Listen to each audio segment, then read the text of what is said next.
Salut à tous et bienvenue dans l'arène.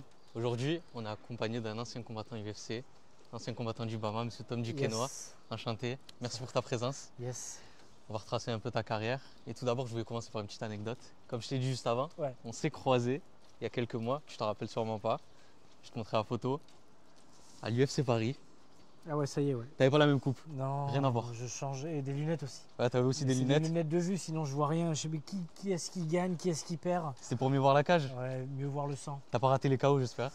Non, j'étais là jusqu'à la fin. Et je me souviens plus quel combat il y avait, mais ouais, t'avais quelques Français qui ont mis des beaux Je KO. pense en face de toi, il y a eu un beau KO de Fares Ziam. Ouais. Je pense qu'il a mis un beau genou Ah à ouais, le coup de genou. Matrevola. Ah ouais. Ça, c'était beau. T'as kiffé quand même? Ouais, il y avait aussi Morgan. Morgan qui avait Charrière. fait des. Ouais, Ouais. c'était un bel événement. Ouais. Ouais. Ouais, écoute, en tout cas, moi aussi, franchement, l'event était incroyable. Et je suis très content d'être avec toi aujourd'hui pour parler de un peu ta carrière, ce que Yes. tu as fait dans le MMA. Parce que bon, tu as arrêté il y a un certain temps déjà. Beaucoup de choses qui ont bougé depuis. Pourtant, tu as arrêté assez tôt. De toute façon, ça, on va en reparler par la suite. Je voulais voir avec toi, déjà, comment tu as commencé, tu sais, tout ton cheminement, tout ton parcours dans les arts martiaux et le MMA. Parce que c'est clairement deux choses différentes par rapport à ce qui se fait actuellement. Et je voulais voir avec toi, comment Ouais. ça t'a mené au sport de combat en général? Ouais, c'est plus un délire entre mon père et moi à la base. Ouais, Euh, à l'époque, il y avait encore des vidéos clubs. ouais, je vois. Cassette? Ouais, et DVD. T'as récupéré des cassettes et des Des DVD? DVD du Pride et de l'UFC. Ouais. Mais le Pride dans un premier temps. Et avec comme figure de proue Fedor Emelianenko, je sais pas si tu as connu. Ah, j'ai connu par la suite, mais c'est pas ma génération. Tu vois, champion, mais on aimait bien son style, on aimait bien son humilité, etc. Il faisait du sambo, donc Ouais, de là je connecte avec un club de MMA de la région et un club de sambo. ok. Et puis direct à 12 ans, avant l'heure, un pur produit MMA, l'idée c'était de faire du MMA. Mais comme c'était assez peu nourri en technique dans le nord de la France, et donc on se dit, bah tiens, faut faire boxe thaï, on va faire toutes les composantes du MMA Ouais, pour agrémenter ton MMA. tu vois, c'est là où c'est assez spécial parce que maintenant, si on veut faire du MMA, on va dans un club de MMA. Toi, justement, tu es allé chercher toutes les disciplines une à une Pour pour le faire MMA. ton MMA. Voilà, exactement. C'était pas énergivore et beaucoup plus dur que maintenant. Quand on voit maintenant le parcours, si quelqu'un veut combattre un MMA, il y a les MMA League, il y a des petites orgas amateurs. Maintenant, C'est si vrai tu que c'est voulais te pas lancer mal. à C'est l'époque, vrai que c'est pas mal. t'avais pas de combat de MMA. Ouais, mais il faut pas oublier qu'en France, on a 20 ans de retard techniquement. Tu as quelques clubs excellents et avec des grands entraîneurs aussi, la plupart qui ont fait une carrière internationale avant. T'as des clubs à nommer? Il y en a plein, on Clubs, les connaît tous. Fernand, Johnny, j'en oublie d'autres, mais il y en a plein. À Nice et tout. Tous ceux qui sont combattants à l'UFC, tout ça. Donc, tu as un haut niveau en France. Sauf que dès que tu sors de ces clubs-là, ça fait jac. Ouais. Et on est confronté à un MMA techniquement qui vaut celui du Pride, donc c'est-à-dire il y a 25 ans. Je pense qu'on avait justement le vivier de talent déjà de base, mais qui était limité par les structures, les infrastructures ou même Ouais. l'aspect légal parce que c'était pas L'aspect légal. légalisé. On avait que du pancrace, pas de coup au sol, t'arrivais à l'étranger en général, t'étais Ouais. défavorisé. Et ouais, puis surtout qu'il fallait gagner avant la limite puisque tu étais l'extérieur. Ouais. En termes de juge, c'était assez compliqué. Nous, on allait en Angleterre à l'époque et on savait qu'il fallait gagner par KO. Hein. Ouais. Et donc on y allait, on était à... C'est pour ça que j'ai gagné mes combats en Angleterre, les premiers. C'était ça, 30 secondes, 20 secondes. Parce qu'il fallait y aller au charbon. Justement, ça, on va en revenir. T'as commencé ta carrière en Angleterre directement? Ou t'as Non, combattu un peu ouais, en Belgique? Belgique, les shootos Belgique. Ouais. Étant donné que je suis du Nord à la base, C'est pas très loin. c'est pas loin. Et puis, Déjà en ils faisaient règle les MMA. choses bien. En règle MMA, Ok. tu pouvais faire 4 combats de MMA dans la journée. Ok. Comme c'est- c'est format un peu 100% fight contenders de l'époque. Format FMMAF, 2-3 cages, Ok. et ça enchaîne toute la journée. En pro. Amateur au départ. Amateur au départ. Amateur et t'enchaînes les combats. Ok. Et du coup, par la suite, tu as directement dû te lancer. J'ai fait 8 combats amateurs. Ouais. Et après, je suis passé pro. Et puis, tout de suite, mes combats, c'était des combats qui étaient faits pour. Admettons, je gagnais le premier combat, le deuxième, c'était pour un titre. Le premier, le Belgium Beatdown, chez mes amis les Belges là-bas. Et le deuxième, c'était le Kill Akam, donc une organisation anglaise où j'avais mis 2 KO. Donc, c'était déjà une petite répercussion régionale et presque interrégionale, voire nationale, parce que ça passait sur des chaînes locales là-bas. Et donc voilà, donc là j'avais déjà 2 ceintures. Et puis j'avais aussi la ceinture du HFC que j'aurais dû participer là. Et donc ça me faisait déjà 200 ou 300. Je dois en oublier une, et puis après Bama, et puis après voilà. Ouais, comme on l'a dit, du coup, tu as combattu au Bama. Ouais. Tu as fait quoi? Tu as fait 2 ceintures là-bas? J'ai fait 2 ceintures. 66, 61? Voilà. Ok. Après, tu as dû t'exporter encore plus loin. Bama, et puis Grande Ligue. c'est ça, l'idée du Bama, c'était déjà de combattre pas trop loin de chez moi, bien que je m'entraînais déjà aux États-Unis. C'est quoi? Pour ceux qui ne savent pas, Royaume-Uni, il me semble, Ouais, Bama. c'est ça, Uniquement au Royaume-Uni? ça tournait partout en Angleterre. Ok. Tu as visité un peu l'Angleterre Vite pendant ta fait, période ouais, du à chaque Bama. fois c'était pour Pour ouais. castagner, on peut le dire. Et donc complètement, ouais. Bon, c'est pas toi qui finissais à moucher à la fin en général? Une fois, je me suis cassé la main quand même. Ouais. Sur T'en as un encore mec des séquelles? non, ça va à ce niveau-là? bah, le chirurgien à Porte des Lilas à Paris, le mec il a fait ça vachement bien. À la clinique du genou. On le C'est la remercie. clinique, c'est la On va le clinique. remercier. Ouais, merci, hein. Je sais plus comment il s'appelle. C'était la clinique du genou, il était connu parce qu'il avait fait une opération de Cristiano Ronaldo, je sais plus quoi. Je me suis dit, bon, bah c'est bon signe, il faut aller là-bas. Mais c'est la clinique du genou, c'est bon pour un pouce? Non, le mec il a fait ça comme si, comme pour lui c'était facile, quoi. Tu vois, c'était genre tac, clac, clac, suivant, clac. Et il m'a mis tout ça en place et j'ai aucune séquelle à part ça. Mais pareil, je le sens plus, donc à part quelques décorations là, Ouais, ça se voit pas trop, ça va. style peinture de guerre et. Non, ça va, franchement, je m'en sors indemne. J'ai rien. Est-ce que c'est parce que tu t'es arrêté au bon moment ou vraiment c'est juste parce que tu avais un style peut-être qui était. Après, force est de constater, quand tu regardes les carrières, il y aura forcément des combats durs où tu prendras cher. Hmm. Mais dans ce cas-là, ça fait partie du business du truc. Sinon, tu ne te mets pas dans un univers aussi dangereux et chaotique. Mais moi, j'ai toujours fait le sport en me disant, tu fais du sport de combat pour être bien, pour être heureux, pour être bien dans ton corps, libre, fonctionnel. Si à un moment donné, tu prends trop de KO ou tu te blesses trop souvent, c'est peut-être le signe qu'il faut te barrer de là. Ouais. Et moi, c'est pas ce qui m'est arrivé parce que j'avais je sais pas, peut-être une peur du coup qui fait que moi, l'idée pour moi, c'était toucher sans être touché, déjà. Et puis, pas donner autant de coups autant que j'en prends. Et voilà. Un peu comme l'eau, s'immiscer dans les fissures. Et puis pas laisser l'adversaire mener la danse. Arrivé à un certain moment, tu as eu l'appel de la Grande Ligue, je pense, vu les. L'appel de la forêt. Ouais. Vu ce que tu as pu faire au Bama par la suite, double champ, comme on l'a dit. Comment ça s'est passé à l'époque? Comment ça se passait déjà un appel de la Grande Ligue à l'UFC? Non, c'est simple, c'était un mail de Sean Shelby. Ok. Déjà à l'époque, Sean Shelby. Ouais. Mais quand j'avais 19 ans, il a voulu me signer, j'étais encore au Cagine en France, à Paris. Et voilà, tout simplement à 19 ans, il voulait me signer. J'avais 2 ceintures, j'avais fait 2 combats où j'avais mis les mecs KO en moins d'1 minute, ce qui fait que ça avait buzzé. Et donc il voulait me signer quand j'avais 19 ans. Et donc j'ai fait un appel Skype avec le mec et donc le matchmaker, et je lui ai dit vas-y, je suis très, c'est mon, Ouais. on va pas se mentir, c'est mon rêve, hein, c'est ce que je veux, mais on va faire ça quand je serai prêt à 100%. Ok. Étant donné qu'à 19 ans, mon corps, je sens que j'étais pas encore bien finalisé, quoi, bien développé. Tu étais en pleine maturité physique ouais, à ce moment-là, en pleine transition. Exactement. Et tu as des mecs à l'UFC qui ont 30-35 ans, ils ont une carrière de judo ou de lutte. Derrière eux, ils ont fait les Jeux Olympiques de lutte. En et plus, moi, j'arrive là, 19 ans, venant du Nord-Pas-de-Calais, avec 1 an dans les pattes à Paris. Il faut se Tranquille, préciser qu'à cette tranquille, hein. époque, à l'UFC, je pense que c'était pas les plus natis non plus. Et puis à l'époque, il n'y avait pas du SADA, donc tu avais 40% des mecs qui sont chargés. Donc quand tu prends une patate d'un mec qui est chargé, tu le sens. Hein. Comment... Tu dis, hey, ça va? T'es sûr que ça va? On en parle. Et comment s'est passé tes premiers pas à l'UFC? Est-ce qu'il y avait de l'appréhension? Est-ce que tu étais vraiment hype par le truc? Tu voulais vraiment y aller et faire ce que tu avais à faire? Ici, c'était vraiment. Et je suis arrivé à l'UFC, j'ai dit putain, on y est déjà, c'est le combat. Aucun stress. Ouais. Petite montée. L'accueil était top. C'est tellement l'accueil est top, ils sont professionnels, Ouais. ils te mettent dans du coton. Il y a des orgas comme ça maintenant qui commencent à faire la même chose en Europe en termes d'organisation.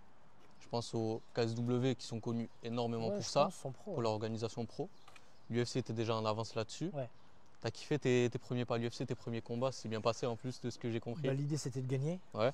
Vaut mieux. Et puis là, je l'ai fait, mais avec la manière. Avec la manière. Il y avait un côté, presque un côté poétique. Et je dis putain, tu vois une destinée quand même. En fait, l'idée de réaliser son rêve. Et bah, là, j'ai une pensée à mon père qui a quand même un côté visionnaire et génie, sans qu'il ait fait de développement personnel et de Il n'a pas été à une conférence de Tony Robbins sur le mindset, mais pourtant, il savait que tête veut, corps peut, pas tout le temps. Hein.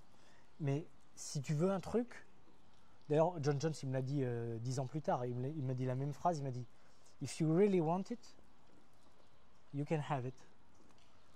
Et tu l'as retenu cette phrase? T'es tête bilingue là, vu comment tu réagis par rapport. Je suis bilingue. Bilingue. Et donc ça veut dire, il dit, bah, si tu le veux vraiment, tu l'auras.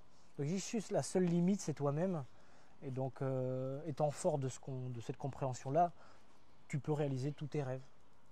Tu as fait un beau parcours à l'UFC, tu t'es entraîné avec des petits noms, des petits noms que personne ne Des connaît, petits tu vois, noms.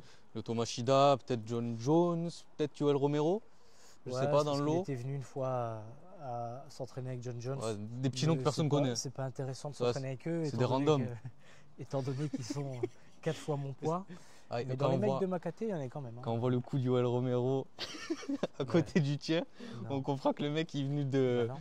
Il a remplacé mon père d'ailleurs. Mon père était resté dans le Nord, lui était venu à Albuquerque. Je l'appelais, ça va papa alors donc En plus il a une tête à s'appeler Daddy, hein. T'as envie de l'appeler, ça va? En plus il est gentil quand même. Il est gentil. Il a l'air. Bon, à l'époque je sais pas s'il parlait déjà couramment anglais.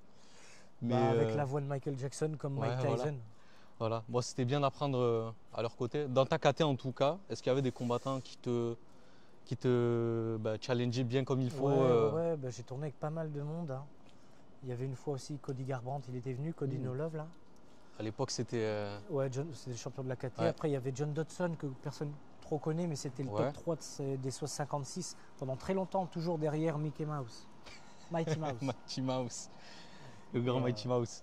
Non mais du coup tu as pu tourner avec des beaux noms, tu as pu apprendre à leur côté. Est-ce que toi tu as pu leur transmettre quelque chose, vu qu'on en parlait juste avant?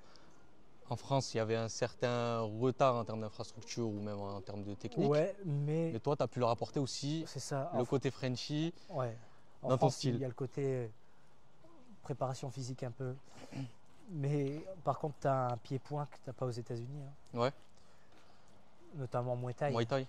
Mais c'est pareil, le Muay Thai, il faut l'adapter au MMA. Sinon, c'est une galère, c'est pas du tout adapté. Par contre, un type à la Skarbowski, qui en ce moment fait parler. Donc ça c'est l'efficacité, sauf que pour le placer en MMA, il faut faut être passé par des séances spécifiques d'adaptation. Sinon le Muay Thai c'est pas du tout adapté pour le MMA, au point que tu n'as jamais vu un mec du Muay Thai percer en MMA. En fait je pense qu'en termes de MMA et Muay Thai, tu t'exposes un peu trop aux amener au sol. Tu donnes ton dos avec un... Tu donnes ton dos, tu as les hanches un peu... Ton clinch en Muay Thai, tu dois l'adapter parce que si ton coude n'est pas collé là, le mec il te passe dans le dos, le lutteur il attend que ça.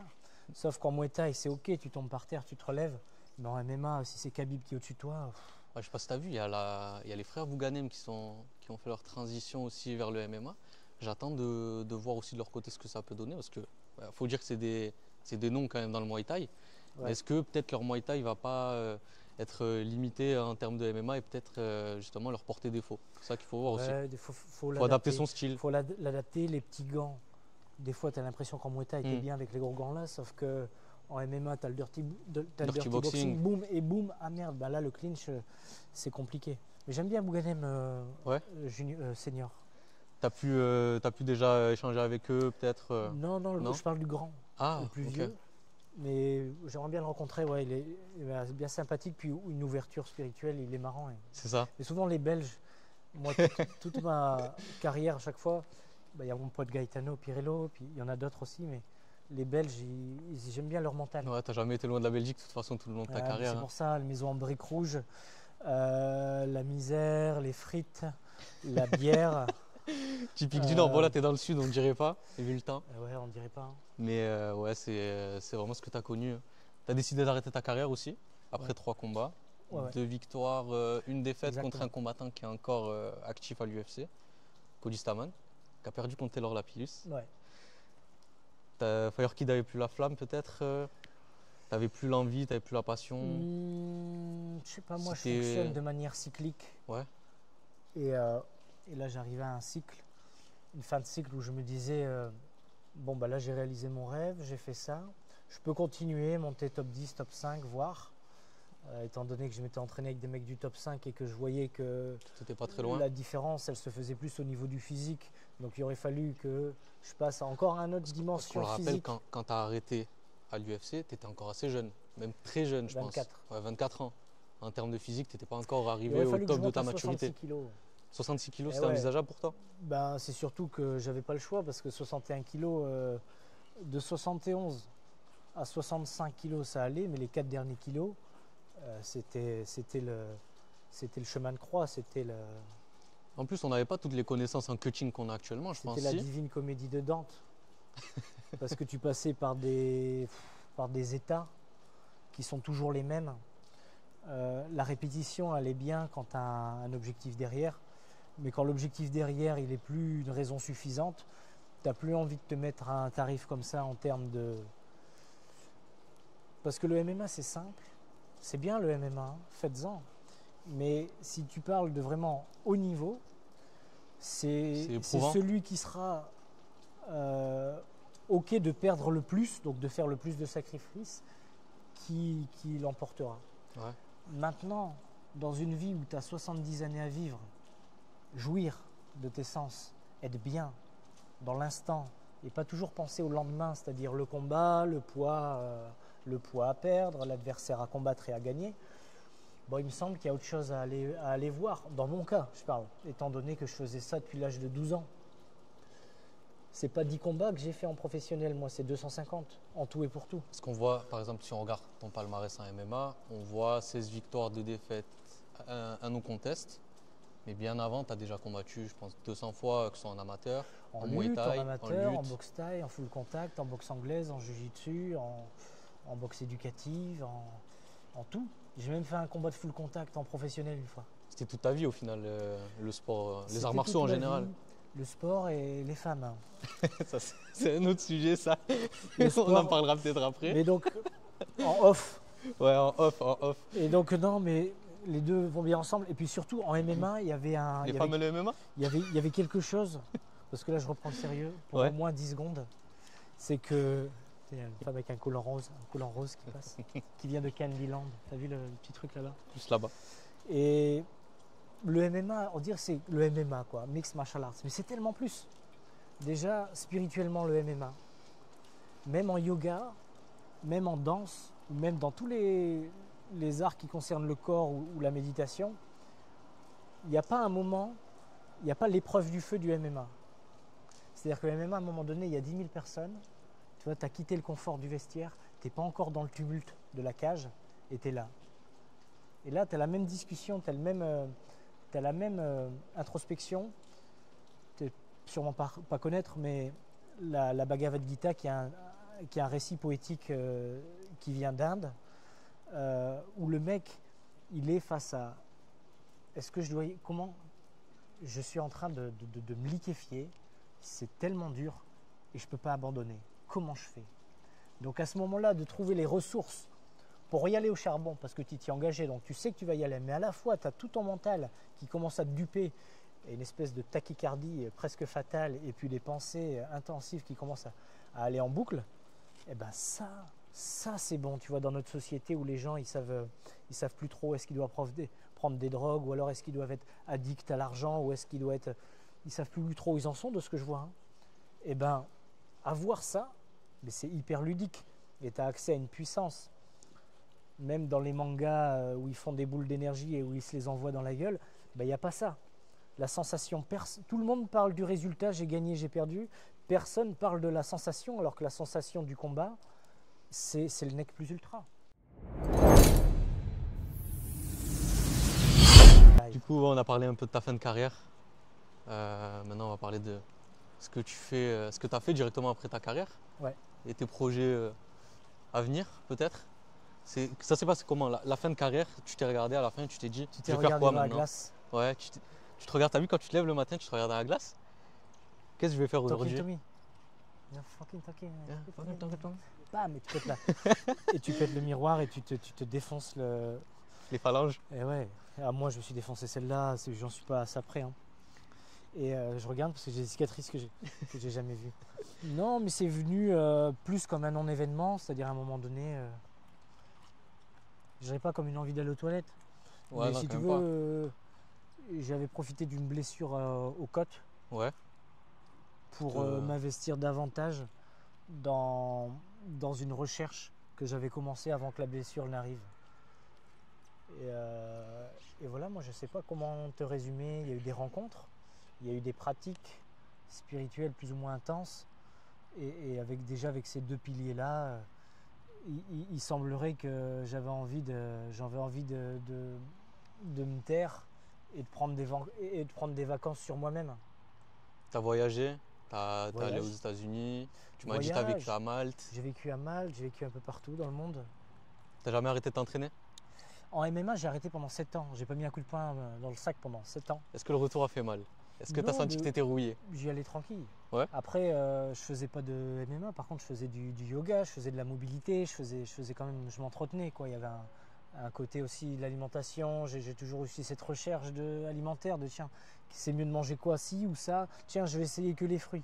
Tiens, je vais essayer que les légumes. Tiens, j'enlève la viande. Bon, la viande, j'ai jamais trop mangé, mais tu vois. Donc, ta recherche, elle perdure. Sauf que là, ça passe plus par l'efficacité pugilistique. Ça passe par le ressenti, ça passe par la recherche du soi. Il fut un temps aussi où j'ai pas mal connecté avec. J'habitais à Las Vegas à l'époque. Donc je m'étais connecté avec les Indiens là-bas, les Indiens locaux. Et quand je dis locaux, c'est LOCAUX, hein, pas loc, quoi, Ouais. parce qu'avant il y a beaucoup Hispanophones. d'Espagnish. Et donc ça veut dire, ils m'ont initié à tout type de plantes. Et donc toutes les plantes comme l'ayahuasca ou le bufo alvarius, qui sont des plantes qui sont utilisées depuis des centaines d'années par les Indiens. Ils m'ont initié à travers des rites. Et donc j'ai pu, grâce à ça aussi, déjà trouver énormément de réponses aux questions que je me posais à ce moment-là. Donc pour rester un peu dans le vague, mais moi j'ai toujours remercié mes maîtres, que ce soit en danse, en MMA, ou juste mes maîtres, ça peut être mon chien aussi, hein. Et ben, je remercie aussi toutes ces plantes qui m'ont initié à une qualité rare de la vie, quelque chose que j'avais moins en MMA, mais pourtant qui est très important, c'est la présence. Ce que j'ai compris, tu m'as dit que tu t'étais légèrement éloigné du MMA pendant un instant. Mais bon, au final, ça se rejoint toujours. C'est un peu le sport de combat, c'est ce qui t'as vu Ouais. grandir, on va dire, ce qui t'a un peu construit Ouais, ouais. et qui t'a fait devenir qui tu es aujourd'hui. C'est une partie de ta vie. J'ai entendu dire que tu étais devenu parrain du Jungle Strike. Yes. Ça consiste en quoi? Comment ça s'est fait? Est-ce que tu avais une envie, toi, de justement reconnecter avec ce milieu-là? Organisation de MMA sur Nîmes. Ouais.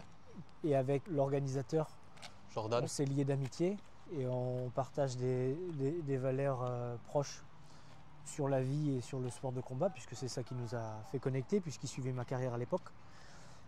Et ben ça s'est fait comme ça. Pour avoir entendu parler de justement Jordan, qui est le boss justement du Jungle Strike, Ouais. c'est un passionné mordu de MMA. Et ouais.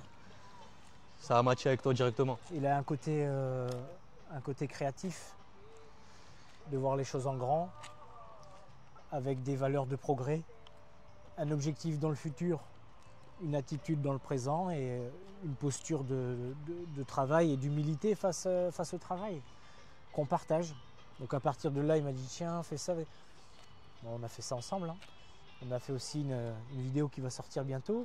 Si votre vidéo elle ne sort pas avant, qui est le teaser. On le dira à Jordan, on verra Donc, comment on s'organisera pour ça. Le teaser, tu vois, moi aussi j'aimerais bien faire des films d'action à un moment Tu vois, ça donné. c'est important à dire. Tu vois, Parce que là où on va dire que la vie est bien faite, c'est que toi et moi on s'est vus, tu t'en rappelais pas, comme je t'ai dit, à l'UFC.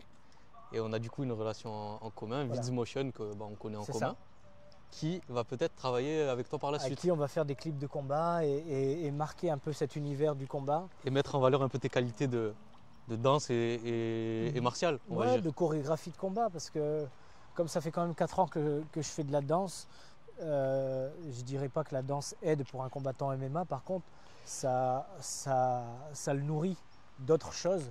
Et quand on parle de films d'action, de scènes de combat avec chorégraphie de combat, il me semble que la poésie de la danse, elle puisse ajouter un œil qu'un mec de MMA peut ne pas avoir à la base. Donc moi, ça a eu cet effet-là. Est-ce que toi, dans l'avenir, tu as d'autres projets ou c'est vraiment c'est l'essentiel de ce qui se concentre actuellement? Là, je monte un seul en scène que j'ai fini d'écrire et maintenant, il faut que j'apprenne les textes. Il y aura du combat, il y aura de la danse, il y aura de l'acting, il y aura surtout moi-même à travers mes quelques éléments biographiques. Et le titre, je te le balance, MMA, mon amour. On pourra te retrouver où? Il faut déjà que je le finalise là, mais je le jouerai déjà à Montpellier. Les gens viendront à la fontaine des trois déesses. On leur donne rendez-vous là-bas du coup? En mode artiste de rue, vous venez, si ça vous plaît, on le joue dans votre théâtre. Mais c'est ça qui est intéressant, c'est comme il y a du texte, du combat et de la danse, tu peux le faire partout, tu peux le faire là, tu peux le faire dans un théâtre, tu peux le faire partout.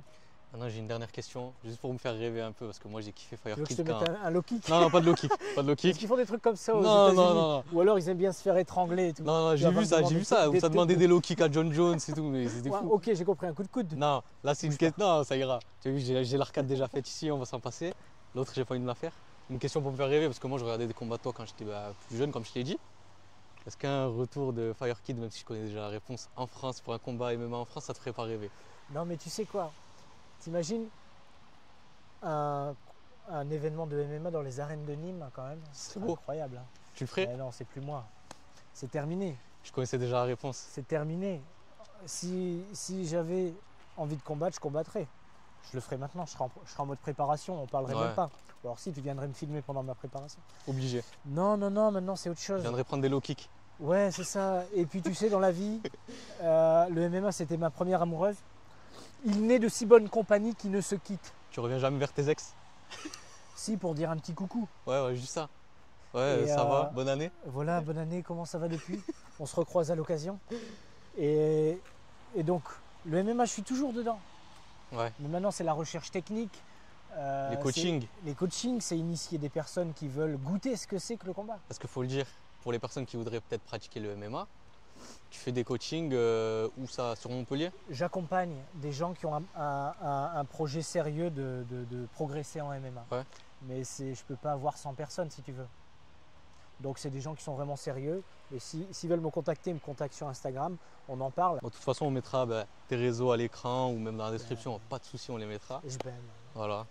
Et en tout cas, je connaissais déjà la réponse sur ton retour, je savais déjà. Yes, mais c'est bien de demander parce que peut-être que tiens, ce matin je me suis levé avec l'envie. Bah ouais, vas-y, viens, on le fait. Ouais, mais une envie, ça dure qu'un temps. Hein. Eh ouais. C'est pas. En tout cas, comme tu as dit, ton retour, je savais déjà. Mais ce que je voulais te dire, c'est que j'étais très content de faire cette interview avec toi. Yes. Et que tu peux revenir en tout cas sur la chaîne quand tu Cool veux. mec. Je te remercie. Yes, avec plaisir.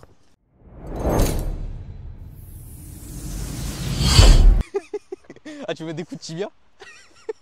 Ah, Ça, c'est dans. Je sais pas si tu as vu le film Les Caïras, je crois. Je sais pas si tu l'as vu. Si, j'ai vu. Ouais. Ça mettait des gros coups de tibia pour. Bam, bam. Bah, je pense pas que j'ai le tibia aussi solide Attends, que j'ai toi. hein. carrément- C'est pour te reconnecter avec la nature. Je vais pas faire ça. Je vais pas... Regarde. C'est mort. Je vais faire celle-là, regarde. C'est mort. Grand écart, tu le passes? Petit étirement.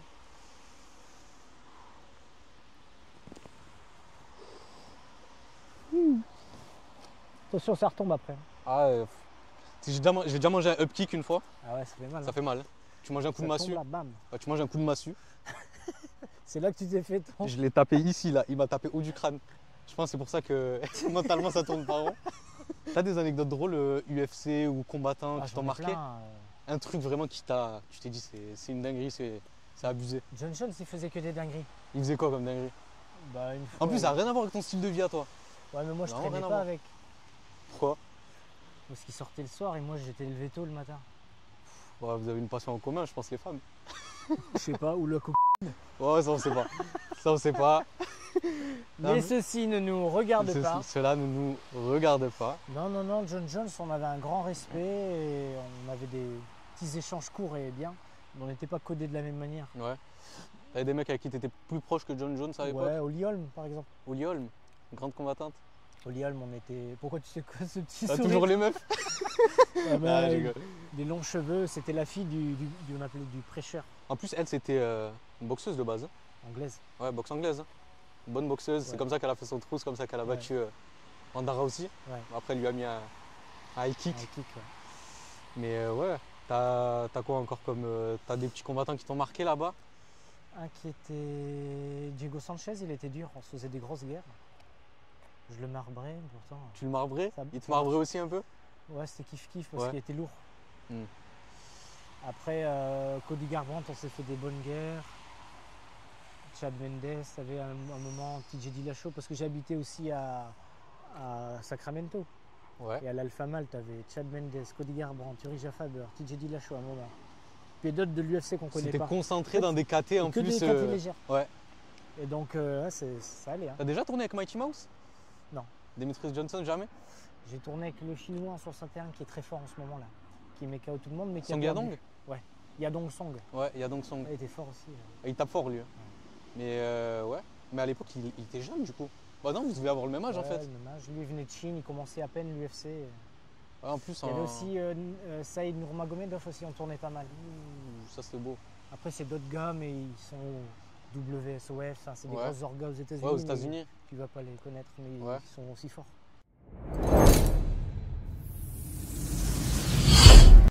Du coup, on disait, tu as tourné avec du beau monde aux États-Unis. Et en France, il y a des personnes qui t'ont marqué peut-être. On parlait de Saladin Parnasse en off. Ouais. C'est vraiment une personne Ouais. qui t'a marqué dans. Ouais, sa discipline. parce que intelligent, il prend pas de coups, il est généreux dans le sens où il fait. Enfin, tu vois, il y a personne qui a fait ce qu'il a fait. Après, il n'est pas l'UFC, mais dans ce qu'il fait Ouais, en fait, dans ce parcours. il est trop fort. Donc, ça veut dire que les jeunes ils prennent appui sur lui, ce qu'il fait.